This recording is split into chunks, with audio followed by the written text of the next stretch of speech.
In Detroit, Michigan, attorney Michael Jaafar on a Friday with us. We appreciate your time, both of you. And speaking about this gag order right now, I'm getting a readout from the court. The judge is going back and forth with Shannon Gray, and basically the judge is reiterating that the case law says you represent potential witnesses here, and the families are potential witnesses, especially as the judge pointed out today, because this could be a death case. So, this would not be post-sentencing, right? If the family is brought in, it's not a victim impact. It is a part of the second tier, if indeed there's a penalty phase. So, Michael, the judge is saying to Shannon Gray, the lawyer representing the families, your clients say whatever they want. They're not under the umbrella, but you do have to watch it because you potentially will be privy to some information that the public is not. Does that make sense?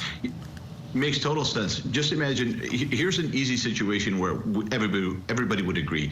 Would we agree that it would be inappropriate for the victims' families or their attorney to go into a private room with each juror individually, talk to each juror individually, privately, and no one can know what was discussed, show pictures to every juror individually, and cry to every juror individually? We would all agree that that would be inappropriate. Well, that's what you can do now with cameras and with phones and with social media. You can hold up your phone if you're a juror in privacy. You can look at the cries and the pictures of each victim's family members, and it would take your opinion. You can do that now. You couldn't do it 50 years ago. 50 years ago, there was no social media, there was no YouTube, there was no smartphones, right? So if you spoke publicly, you might have spoken one time on the public news, 12 months before the trial, right? And then every juror, they weren't necessarily looking at the TV. They weren't recording anything because you couldn't do that 50 years ago. These days,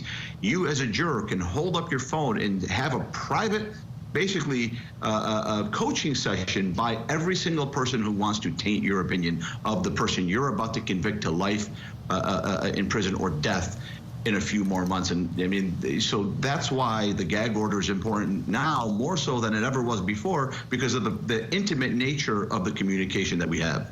Right, and Steve Gonzalez says this about the gag order. He argues that it actually breeds misinformation because of the landscape that you just described. Take a listen.